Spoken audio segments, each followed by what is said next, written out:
இயேசு கிறிஸ்துவில் நம்பிக்கையில் திளைத்திருக்கும் சகோதரமே, இன்று தாய் திரு அவையானது 3 முக்கிய நிகழ்வோடு பெரிய வியாழனை கொண்டாட, சிந்திக்க, அதை வாழ்வாக்க நம்மளை அழைக்கின்றது.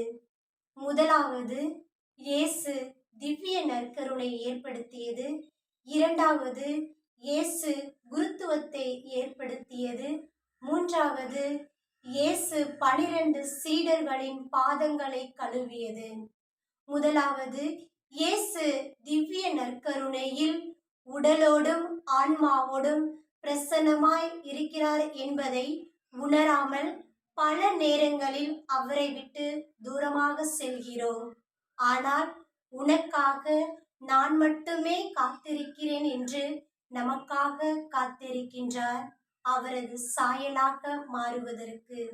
இரண்டாவது, நான் செய்தது போல நீங்களும் செய்யுங்கள் என்று குருத்துவத்தை ஏற்படுத்திய நாளும் இந்நாளில்தான்.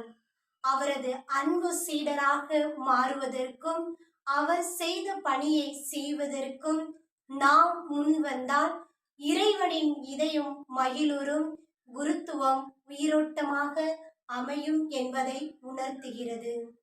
மூன்றாவது, ஒவ்வொரு வாரம் வரும் வியாழனை போன்ற வியாழன் இல்லை இன்று. சற்று வித்தியாசமான, நம்மளை திரும்பி பார்க்க வைத்த வியாழன். அதுதான் இயேசு கிறிஸ்து சீடர்களின் பாதங்களை கழுவிய நாள். கடவுள் வடிவில் விளங்கிய அவர் தாழ்ச்சி என்னும் புண்ணியத்தை பெற்று சீடர்களின் பாதங்களை கழுவுகின்றார். தாழ்ச்சி புனிதமானது என்பதை இன்று இயேசு நமக்கு வெளிப்படுத்தியுள்ளார்.